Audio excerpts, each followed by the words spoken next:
दोबारा फिर शुरू करते हैं राम नरेश जी के प्रश्न के ऊपर। राम नरेश का कहना है कि गुरुजी, आप पर हमें दृढ़ विश्वास नहीं हो पाता। जी, अब यहाँ विचार करना चाहिए कि हमारे पे दृढ़ विश्वास करना है या ज्ञान पर या सत्य पर। दृढ़ विश्वास आपको सत्य पर करना है, जो सत्य है, जो होके रहेगा, जो टल नहीं सकता। जितना मर्जी आप प्रयत्न कर लो टालने के लिए, टाल नहीं सकते। एक सत्य ऐसा है, जन्म लेते ही मृत्यु काल तक उस सत्य को टालने का प्रयत्न करते ही हो। और वो सत्य क्या है? वो सत्य है मृत्यु, मौत। सब कोई इसको टालने का प्रयत्न कर रहे हो। भूख लगी, भोजन करा दिए। प्यास लगी, शरीर को जल दे दिए। बीमारी आई, इसका इलाज करा लिए, दवाई दे दिए। आप जितना मर्जी ये सब प्रयत्न कर रहे हो, सिर्फ इसको जिलाने के लिए कि ये हमारी शरीर जीवित रहे। लेकिन ये भी सत्य है कि ये सदा जीवित नहीं रहेगी। मौत प्रतिक्षण आपका पीछा कर रही है। एक एक क्षण आपका जो गुजरा जा रहा है, ये मौत के नजदीक जा रहा है। जीवन का काल समाप्त होता जा रहा है।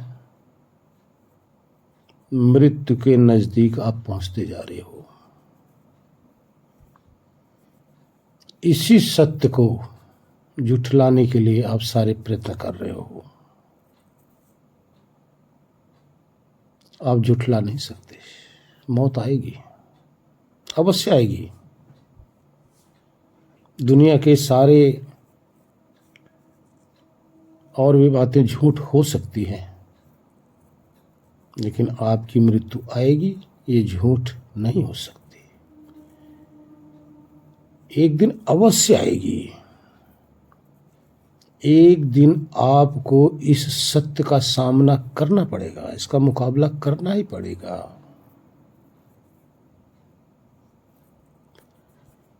तो आपने जो कहा कि विश्वास नहीं, हमारे ऊपर मत विश्वास करो, जरूरत भी नहीं है। ये जो मृत्यु आपकी आएगी, इस पे विश्वास करो। अब इस पे भी दृढ़ विश्वास नहीं होता। अगर हम कहें कि आपको विश्वास होता है, विश्वास भी नहीं होता। विश्वास तो आपको तब होती है जब भूख लगती हो तो भोजन के लिए भागते हो, इस पे विश्वास हो जाता है। प्यास लगती है, पानी के लिए भागते हो, इस पे दृढ़ विश्वास होता है। बीमारी आई, उसको इलाज के लिए भागते हो डॉक्टर के पास, उस पे दृढ़ विश्वास होता है।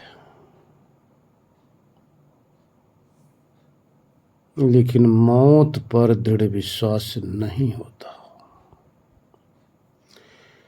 जिस दिन मौत पे दृढ़ विश्वास हो जाएगा, उस दिन आप सदा के लिए कि हमारी मौत ना आए, इसको समझने के लिए, इसको जानने के लिए मृत्यु से बचने का आप उपाय खोजने लग जाओगे। तब उस दिन आपको हमारे ऊपर दृढ़ विश्वास होगा। जिस दिन आपको मृत्यु से बचने का उपाय बताया जाएगा, जब आपको बता दिया जाएगा कि इस देह से आप अलग हैं, इस देह से आप रहित हैं, देह की मृत्यु तो आएगी आएगी, लेकिन जो देह में रहने वाला देही है, जो विदेह है, उसकी मौत नहीं आएगी। तभी आप जब समझ लेंगे तो इस देह से और इस देह को जीते जी अपनी मृत्यु को आप देखेंगे। इस देह की मृत्यु को देखेंगे, लेकिन अपने अमृत स्वरूप को भी देखेंगे, अनुभव करेंगे, जानेंगे, तब विश्वास होगा मेरे भाई।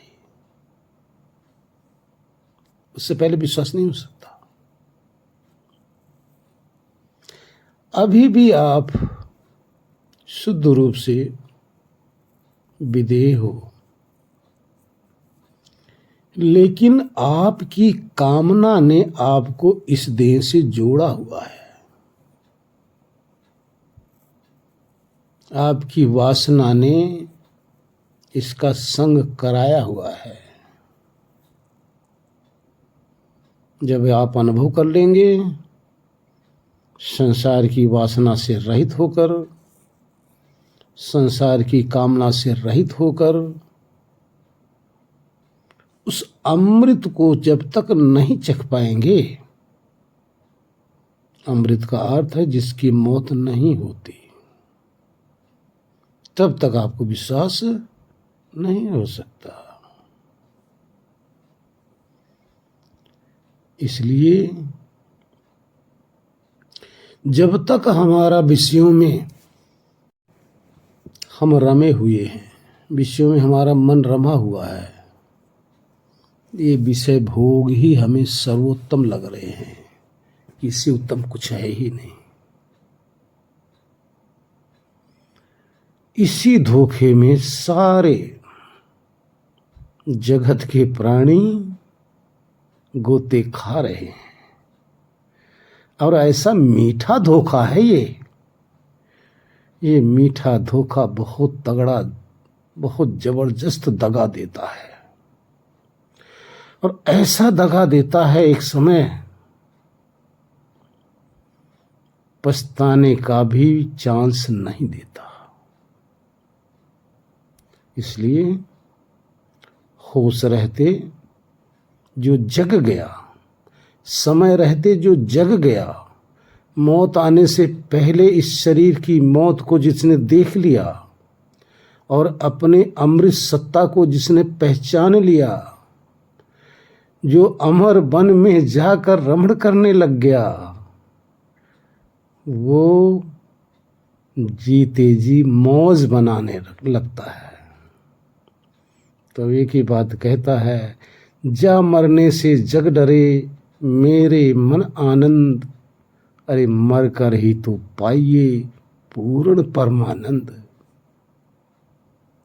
जब आप ईश्वर के साथ, उस ब्रह्मानंद के साथ एकता बना लेंगे, तब आपको पता चलेगा मौत नाम की हमारे लिए कोई चीज नहीं है। अभी भी प्रतिदिन आप मौत में ही जाते हो, शरीर से अलग हो जाते हो, इंद्रियों से अलग हो जाते हो। बेहोश अवस्था में आप कहाँ चले जाते हो? निद्रा में। मौत नहीं तो और क्या है? वो जो लंबी मौत होगी उसमें 8 9 10 महीने या 2 4 महीने या किस जून में जाना है उसके अनुसार आप उस मौत काल में रहेंगे। लेकिन अभी 4 6 8 घंटे के लिए मौत में आप चले जाते हो और फिर मौत से वापस आ जाते हो और आप उसको पहचान भी नहीं पा रहे हो। मौत में जाते हो, मौत आपकी आती है, रोज आती है, शरीर से परे हो जाती हो बेहोश अवस्था में, यही तो मौत है, इसी को मृत्यु कहते हैं। लेकिन पहचान नहीं पा रहे हो। अफसोस कि जीते जी भी अपने आप को नहीं पहचान पा रहे हो, जीते जी शरीर से अलग अपने आप को अनुभव नहीं कर पा रहे हो, जीते जी मन से अपने आप को अलग अनुभव नहीं कर पा रहे हो, इंद्रियों से अलग अनुभव नहीं कर पा रहे हो, तो उस निद्रा में जाकर कहाँ अनुभव कर पाओगे। जहाँ आपका होश है वहाँ तो आप संभल नहीं पा रहे हो, जहाँ आप बेहोश हो वहाँ कहाँ संभलोगे। लेकिन मौत से ही वापस आते हो। इसलिए प्रतिदिन सब कोई 4 6 8 घंटे के लिए मृत्यु काल में पहुंचते हैं, मृत्यु की अवस्था में पहुंचते हैं।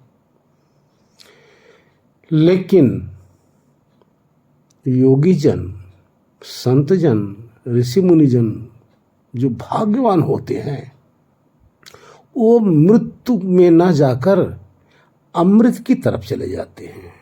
वो अमृत को चखते हैं और संसारी मृत्यु को चखता है। मृत्यु में बेहोशी रहती है, अज्ञानता रहती है, और अमृत में होश रहता है, ज्ञान रहता है, आनंद रहता है। जो समझ लेता है इस मृत्यु से बचने का प्रयत्न करके और अमृत को चखता है, ब्रह्मानंद में डूबता है, तभी उसको पता चलता है। हरिओम। हमारी इंद्रियां अंदर सिमटती हैं, बाह्य की समस्त इंद्रियां सिमट कर जब मन में आ जाती हैं तो किसी भी इंद्रिय का ज्ञान होना बंद हो जाता है। उस समय हम इस मन के आगोश में रहते हैं, अर्थात उस समय स्थूल संसार को त्याग देते हैं, स्थूल शरीर को त्याग देते हैं, दोनों से हम मुक्त हो जाते हैं। लेकिन मन सूक्ष्म शरीर ही कहलाता है, क्योंकि समस्त इंद्रियां हमारी सिमटकर मन में आई होती हैं। अब यहां सूक्ष्म संसार रहता है, स्थूल संसार नहीं, सूक्ष्म संसार रहता है। अब हम इस मन के द्वारा सूक्ष्म संसार में रमण करते हैं। इस समय ना कान से कोई बाहर की आवाज आती, न त्वचा से बाहर का स्पर्श होता है, न नासिका से बाहर की गंध आती है, न रसना से बाहर का रस आता है, न आँखों से बाहर का दृश्य आता है। सब बंद हो जाता है। ये क्यों बंद हुआ? इसका कारण यह है कि जो हमारी समस्त ज्ञान इंद्रियां थी अपने अपने गोलकों के अंदर विद्यमान थी। इस रहस्य को जरा फिर समझो। जितने हमारे गोलक हैं इंद्रिय, गोलक का अर्थ जो कण इंद्रिय हमारी सूक्ष्म इंद्रिय, ये जो आपका सूप जैसे कान है इसके अंदर आकर विराजमान हो जाती है। त्वचा इंद्रिय हमारी पूरे चमड़े पे एड़ी से चोटी तक विराजमान हो जाती है। नेत्र इंद्रिय हमारी मांस का जो लोथड़ा है आंख का, इसमें आकर रेटिना के अंदर विराजमान हो जाती है। नासिका इंद्रिय क्या करती है? नासिका के अग्रभाग के अंदर आके विराजमान हो जाती है। रसना इंद्रिय क्या करती है? आकर जिह्वा के अग्रभाग में विराजमान हो जाती है। ये सारे इन इंद्रियों के रहने के गोलक हैं। ये सारे मांस के लोथड़े, चमड़े, इनके बाहर आने का एक माध्यम है। ये सब गोलक हैं, यहाँ निवास करती हैं आकर बाहर। जब ये अपने अपने स्थान को अर्थात अपने अपने गोलकों को छोड़कर अंदर सिमटती हैं, अंदर कहाँ? इंद्रियों के राजा मन, जब उसमें चली जाती हैं तो कान से कोई आवाज नहीं आती, क्योंकि अब वो जो इंद्रिय है अब इस कान के अंदर अर्थात इस गोलक के अंदर वो विद्यमान ही नहीं है, इसलिए कोई सुन नहीं पाता। त्वचा इंद्रिय चमड़े में विद्यमान ही नहीं है, वो अंदर चली गई है, इसलिए सर्दी गर्मी का थोड़ा बहुत एहसास जो होता है वो हो ही नहीं पाता। नासिका के अग्रभाग में जो हमारी ये इंद्रिय विराजमान है, यहाँ से सिमट कर मन में चली जाती है, इसलिए सोते समय आपको गंध, खुशबू, बदबू कुछ महसूस नहीं होता। रसना इंद्रिय जीवा के अग्रभाग से हटकर मन में चली जाती है, इसलिए आपको रस का भी ज्ञान नहीं हो पाता। अर्थात ये इंद्रियां जब सिमट जाती हैं अपने अपने गोलक को छोड़कर, ध्यान देना, छोड़ती है ये उसको, ये स्थान छोड़ती हैं, इस स्थान को छोड़कर अंदर जब चली जाती हैं तब जाकर किसी भी प्रकार का बाह्य ज्ञान नहीं हो पाता। इसी बात को गीता के अंदर कहा गया है कि जैसे कछुआ अपने अंग को अंदर समेट लेता है, इसी प्रकार से आप साधना के समय समस्त इन गोलकों से हटाकर अपने इंद्रियों को अंदर समेटकर मन में उपस्थित कर दो, तब बाह्य का ज्ञान खत्म, बाह्य संसार खत्म, सब रस रूप गंध स्पर्श आना बंद। जी, अब अंदर आप जब चले जाते हो अर्थात ये सारी इंद्रियां जब मन में सिमट जाती हैं, अब मन क्या है? मन के अंदर सारी इंद्रियां भी होती हैं, ये सूक्ष्म शरीर हो गई। ये जो आपकी लाश है इसको स्थूल शरीर कहते हैं, ये फिजिकल बॉडी है, और फिजिकल बॉडी के अंदर फिजिकल जो गोलक हैं इसमें आपकी इंद्रियां विद्यमान होती हैं। अब क्या हुआ कि इंद्रियां छोड़ के अंदर चली गई मन में। आप क्या हैं? आप तो दृष्टा हैं। जब इंद्रियां अपने अपने गोलकों से बाहर की तरफ अपने अपने विषयों पे झांक रही थी तब तक तो आपको बाहर का ज्ञान हो रहा था, लेकिन जब ये अंदर चली गई, जब अंदर चली जाती हैं तो अब आप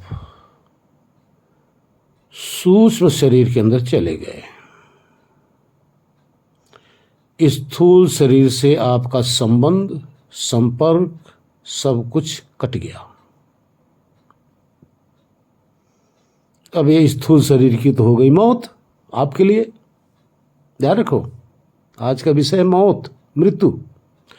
अब स्थूल शरीर की हो गई मृत्यु। जागृत अवस्था में जिस शरीर की मृत्यु के लिए इतने भयभीत थे, इसके कष्ट से, इसको भूख से, प्यास से, इसकी बीमारी से जितने परेशान थे, जो कष्ट हो रहा था, अब आपका शरीर की मृत्यु का भय खत्म, क्योंकि शरीर की तो मृत्यु हो गई। लेकिन ये भी ध्यान रखो,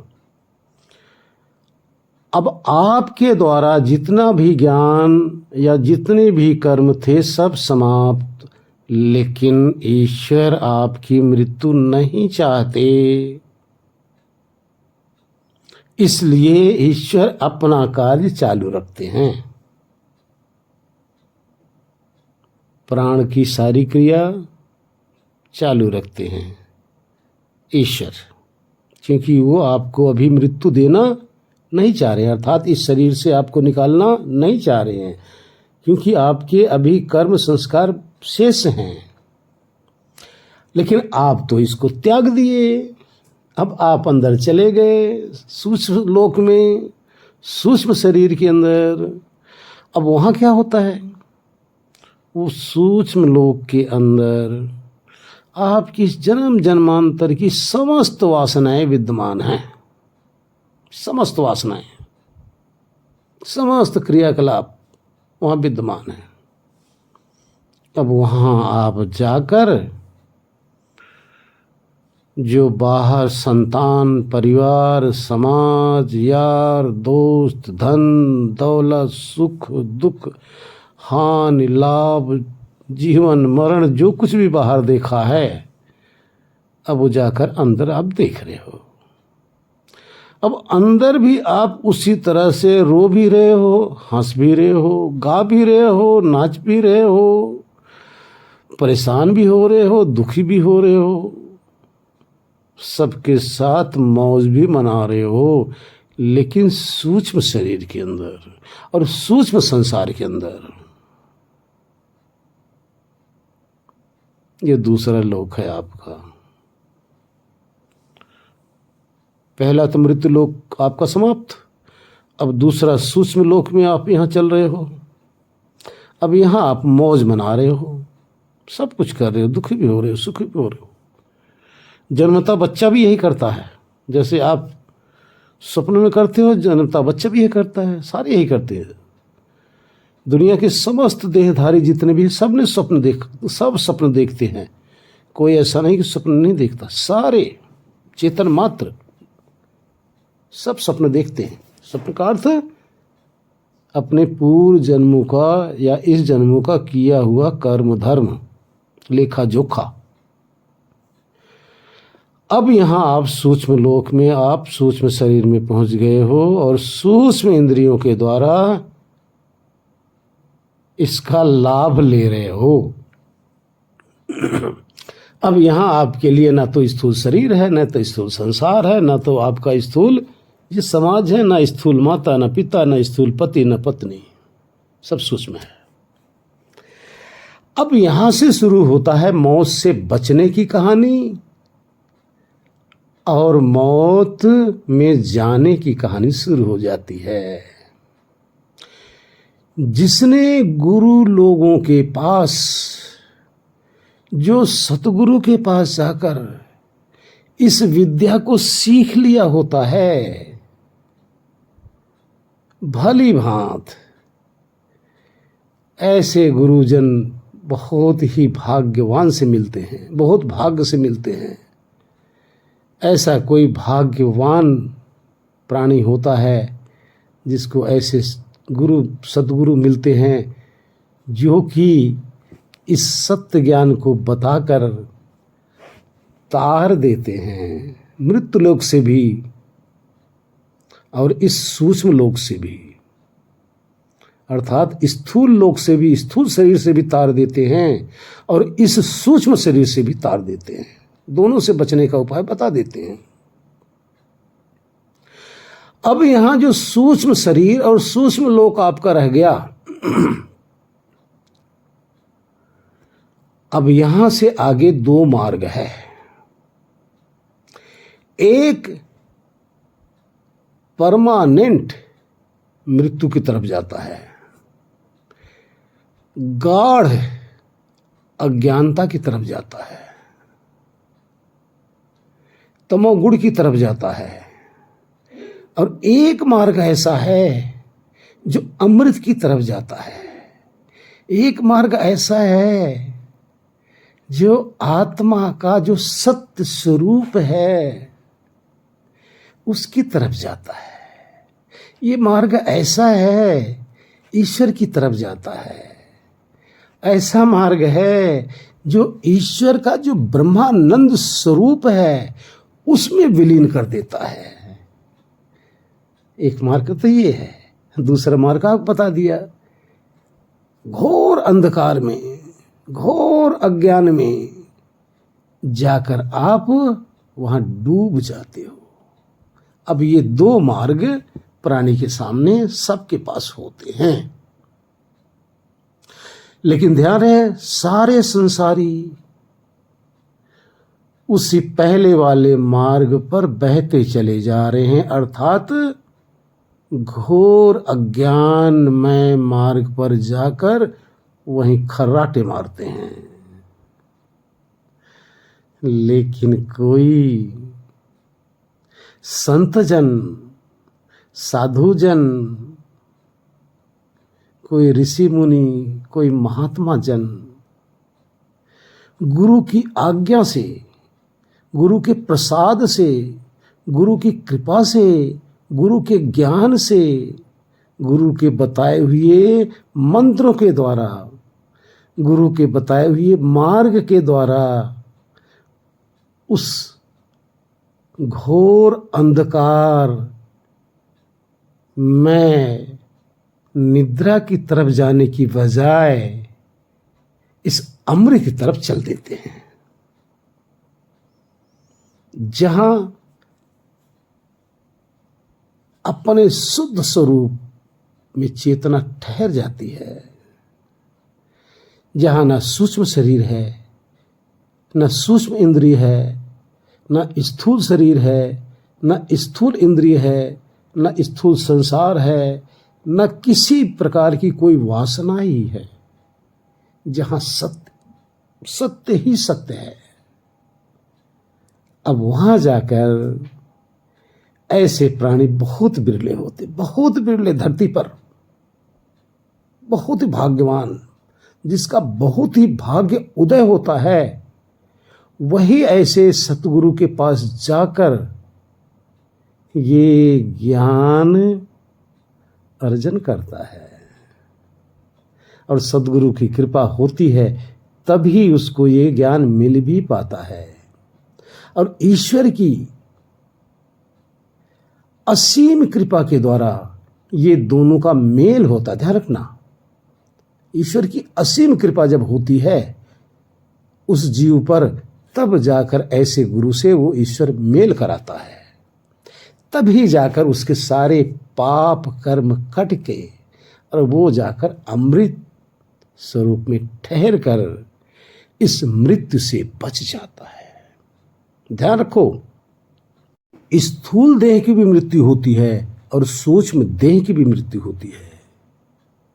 स्थूल इंद्रियों की भी मृत्यु होती है, सूक्ष्म इंद्रियों की भी मृत्यु होती है, सूक्ष्म शरीर की भी मृत्यु होती है, स्थूल शरीर की, स्थूल संसार की, सबकी मृत्यु होती है। लेकिन ये जो वहां गया उसकी मृत्यु नहीं होती, वो तो अमृत तत्व है।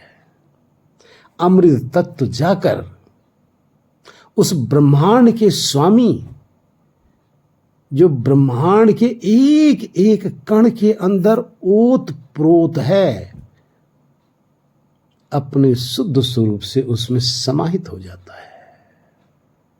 सदा सदा के लिए मन से भी हट गया, बुद्धि से भी हट गया, इंद्रियों से भी हट गया, कर्म इंद्रियों से हट गया, शरीर से हट गया, भौतिक तत्वों से हट गया, शब्द रस रूप गंध स्पर्श से हट गया। ये सब चीजें तो शरीर और इंद्रियां तक सीमित थी, यहीं तक इसका कार्य था। अब आगे मुक्त पुरुष, मुक्त, जन्म मृत्यु से परे, जो उसका सदा रहने वाला सत्य स्वरूप है, उसमें स्थिर हो गया। ये है मौत से बचना, मृत्यु से बचना। इसलिए मृत्यु से बचो, अमृत की तरफ चलो। मृत्यु का पान मत करो भाई, अमृत का पान करो ना। अमृत का पान करने वाला देवता होता है। देवता बनिए। हरि ओम। थाली का भोजन आपके सामने पड़ा हो, क्या आपको थाली के पास रहते क्षुधा की पूर्ति हो जाएगी? अगर क्षुधा की पूर्ति हो जाएगी तो इसी तरह से किसी गुरु के सानिध्य में रहते रहते आपको वहाँ की उपलब्धि हो सकती है। संभव नहीं है, करना पड़ेगा भाई। ध्यान रखना, ये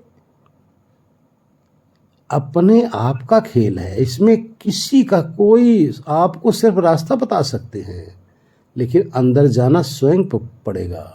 ये तो वही कहानी है, किसी से कह दो कि मुझे मौत दिखा दो, वो तो मर के देखना पड़ेगा ना, खुद मरना पड़ेगा। मौत खुद को दिखाई देगी, दूसरा कोई आपको नहीं दिखा पाएगा। हरिओम। तो सबको याद रखना कि जो भी सुन रहे हो, जो भी दुनिया में हो, जिस शरीर के लिए फूले नहीं उतरा रहे हो, जिस शरीर के घमंड में, जिस मोह माया के घमंड में, जिस परिवार समाज के घमंड में हो, ये सब चूर हो जाएगा। सारा घमंड, कुछ नहीं बचने वाला। मौत एक दिन उठा ले जाएगी, आपका समाज भी छूट जाएगा, आपकी धन संपत्ति भी छूट जाएगी, आपका परिवार भी छूट जाएगा, बचेगा कुछ नहीं। इसलिए आज छोड़ के तो देखो ना, अंदर जाके देखो ना भाई। आज तो आपको हम ऐसी विधि बता रहे हैं कि ये भी बचा रहे और वो भी मिल जाए। आपके तो दोनों हाथ में हम लड्डू दे रहे हैं ना,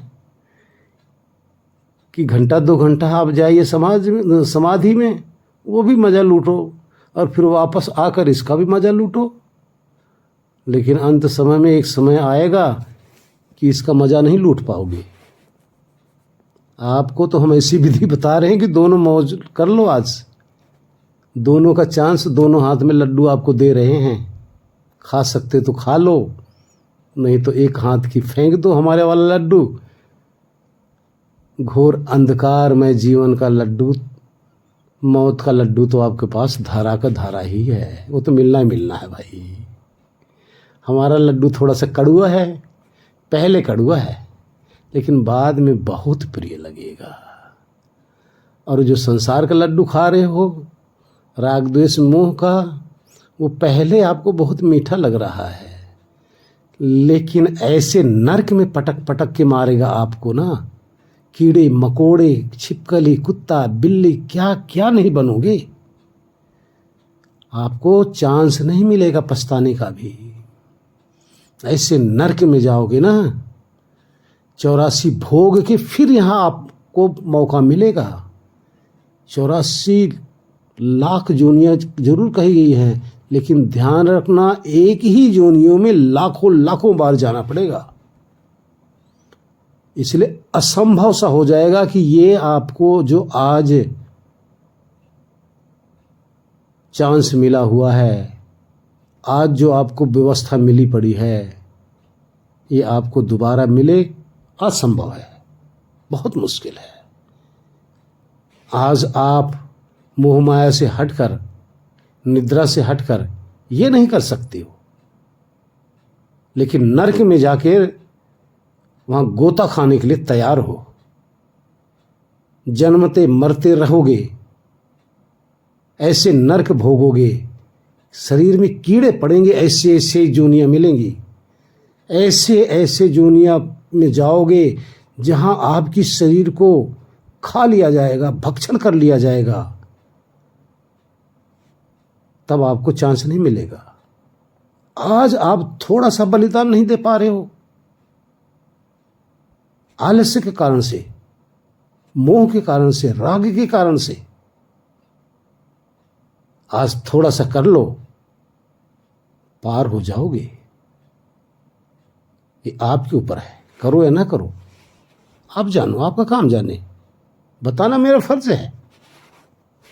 हरि मान मेरा कहना नहीं तो पछताएगा, माटी का खिलौना माटी में मिल जाएगा।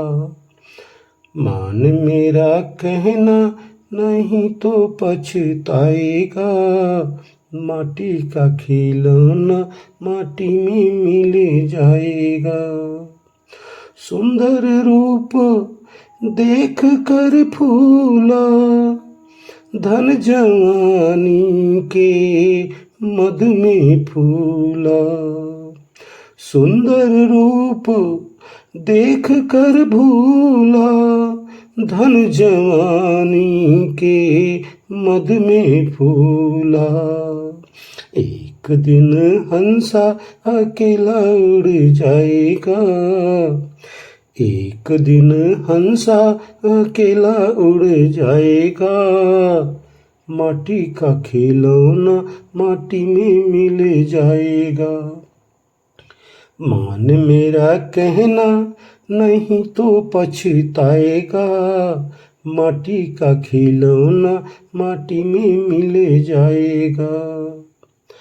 पत्नी पति पिता और माता, सखा सुमित्र सहोदर भ्राता। पत्नी पति पिता और माता, सखा सुमित्र सहोदर भ्राता। क्षण भर में नाता सभी से छूट जाएगा, क्षण भर में नाता सभी से छूट जाएगा। माटी का खिलौना माटी में मिल जाएगा।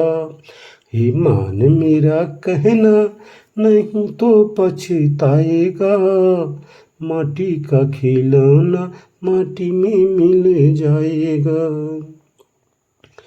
हीरा जवाहर की माला तुम्हारी, मखमल के गद्दे और रेशम की साड़ी।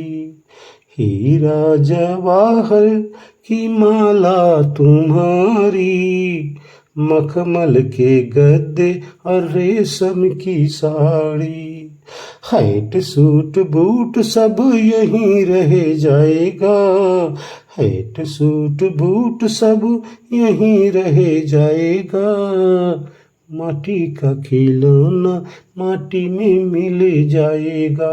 मान मेरा कहना नहीं तो पछताएगा, माटी का खिलौना माटी में मिल जाएगा।